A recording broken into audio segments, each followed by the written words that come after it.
Bonjour, aujourd'hui nous allons parler des fonctions électriques. Une fonction électrique, c'est quel est le rôle qui est joué par chacune des composantes d'un circuit électrique. Donc, chacune des choses qui forment le circuit électrique, que ce soit la pile, l'ampoule, les fils, ont tous un rôle à jouer. Donc, c'est ce qu'on va regarder. Ça, c'est tous les rôles qui sont possibles de jouer pour une composante du circuit. Donc, nous allons voir aujourd'hui les 5 premiers rôles: l'alimentation, la conduction, l'isolation, la protection et la résistance. Donc, là, la première fonction qu'on va voir, c'est l'alimentation. L'alimentation, en fait, c'est la façon dont on va réussir à alimenter notre circuit en énergie. Donc, il y a plusieurs façons d'apporter de l'énergie à notre circuit. On en a quelques-unes ici, mais il y en a beaucoup d'autres. Donc, vous avez celle qu'on connaît le mieux peut-être, c'est la prise de courant. La prise de courant ici nous fournit un courant alternatif, c'est-à-dire que vous recevez de la centrale hydroélectrique le courant sous forme alternative. Donc, faut brancher et notre fil fera la conversion pour notre appareil. On utilise très souvent aussi les piles et les batteries. Donc, les piles nous fournissent un courant continu. La pile, son symbole, c'est celui-ci. Et vous avez pour la batterie, ce serait un ensemble de piles. Donc, c'est ce que j'ai dessiné ici. Le symbole de la batterie, c'est plusieurs piles collées ensemble.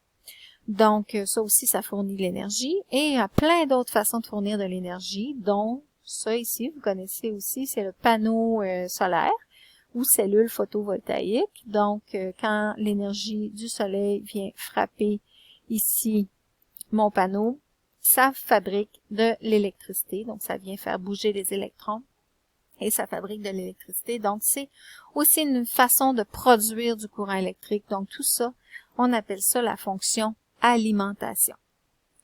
Deuxième fonction électrique que nous allons voir, c'est la conduction. Donc, chacune des composantes va être réunie à une autre composante par un fil. Donc, ce fil a pour but de transmettre le courant électrique d'une composante à l'autre du circuit, d'une partie à l'autre du circuit. Donc, vous avez tous déjà vu les fils électriques. Ils sont recouverts d'une gaine, donc on a une partie métallique qui est en cuivre la plupart du temps et parfois en aluminium parce que l'aluminium est plus léger. Par contre, il conduit un peu moins bien le courant que le cuivre, mais on va quand même l'utiliser. Puis vous avez autour de ces fils-là une isolation, une gaine isolante qui va empêcher les courts-circuits entre les fils. Donc, elle peut être en plastique ou en caoutchouc. L'important, c'est qu'elle ne conduise pas le courant. Vous avez aussi des fils un peu plus petits pour les plus petits circuits électriques. Et si on se retrouve en circuit imprimé, ben là, on n'a pas de fil. Ce qui va faire la conduction, c'est en fait, c'est une plaque de plastique, c'est une plaque de cuivre recouverte de plastique. On enlève des sections de plastique et c'est ce qui va faire nos fils. En fait, c'est la partie de plastique que j'ai enlevée va découvrir du cuivre et cette partie-là de cuivre va servir de fil et va réunir des parties du circuit. Par la suite, je fais des petits trous et je viens inclure d'autres composantes dans mon circuit. Mais tout ça, c'est évidemment très petit et ça permettait pas l'usage de fil, donc on procède d'une façon différente. Troisième fonction, c'est l'isolation. On en a parlé un petit peu en même temps que les fils. Dans le fond, on veut pas que certains fils se touchent, puisque ce sont des circuits différents. Par exemple, le circuit jaune ici n'est pas le même circuit que le rouge, donc je veux pas que les deux puissent entrer en contact et créer des courts-circuits. Donc, c'est pour ça qu'on va mettre une gaine de protection pour faire l'isolation. Vous avez aussi les marettes qui vont servir à associer des fils ensemble. Donc, supposons qu'on a ici des fils que je veux attacher ensemble pour terminer ce circuit-là ici, mais je veux pas que ces fils-là soient à l'air libre. Donc, je vais ajouter une marette pour les maintenir en position. La quatrième fonction, c'est la fonction de protection. C'est un dispositif d'urgence, en fait. C'est que je veux pas que, si mon circuit surchauffe, je voudrais pas que ça puisse créer des incendies. Donc, j'ai un dispositif qui va bloquer le passage du courant et arrêter la surchauffe. Donc, je peux faire ça avec un fusible ou avec un disjoncteur. Donc, le fusible, ce que ça fait, c'est que ça va tout simplement se détruire, se défaire.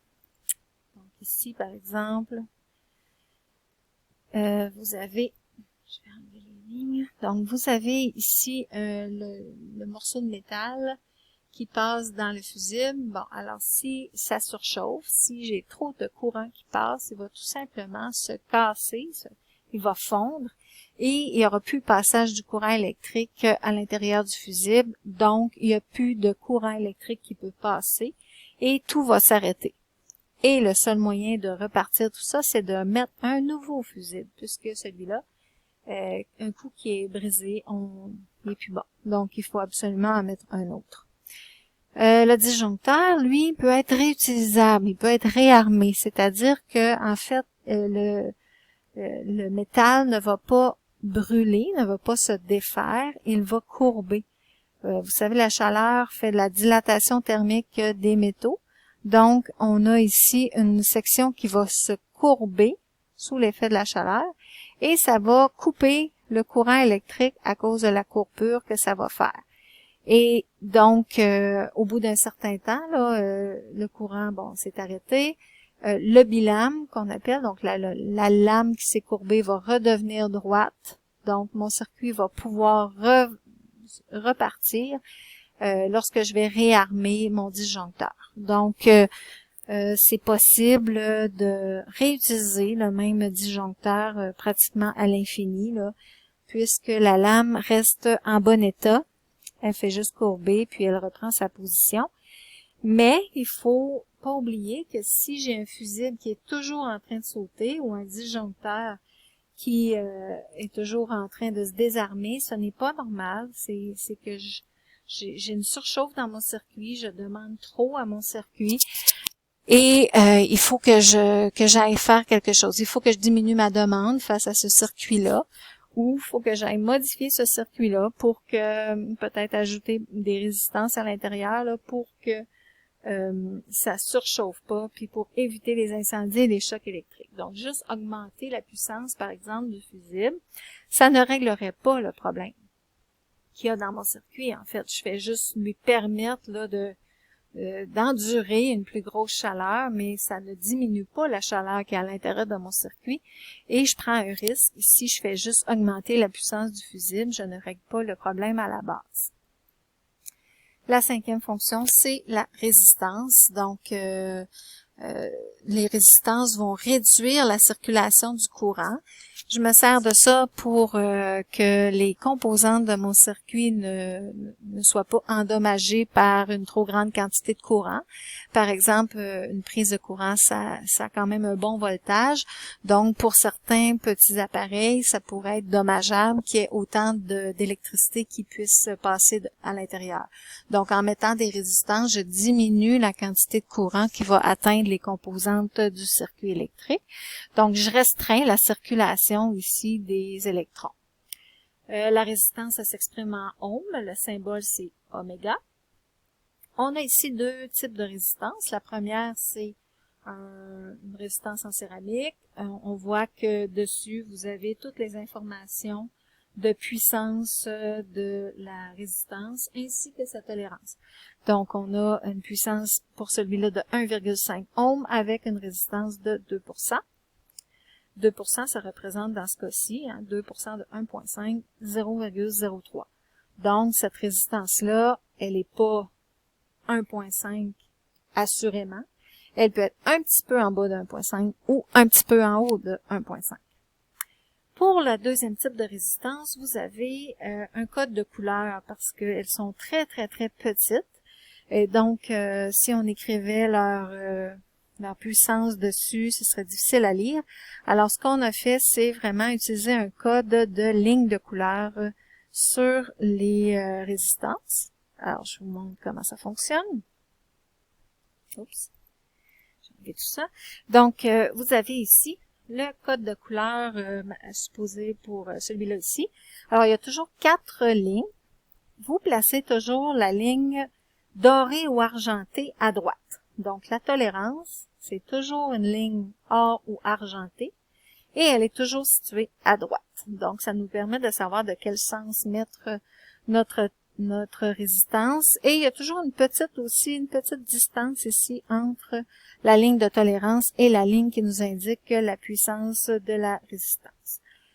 Donc, commençons. Les deux premiers chiffres, c'est la valeur de la résistance et le troisième chiffre, c'est le chiffre par lequel on doit multiplier les deux premiers chiffres pour obtenir le résultat final. Donc, exemple, ici, le premier chiffre, on va dans la colonne premier chiffre.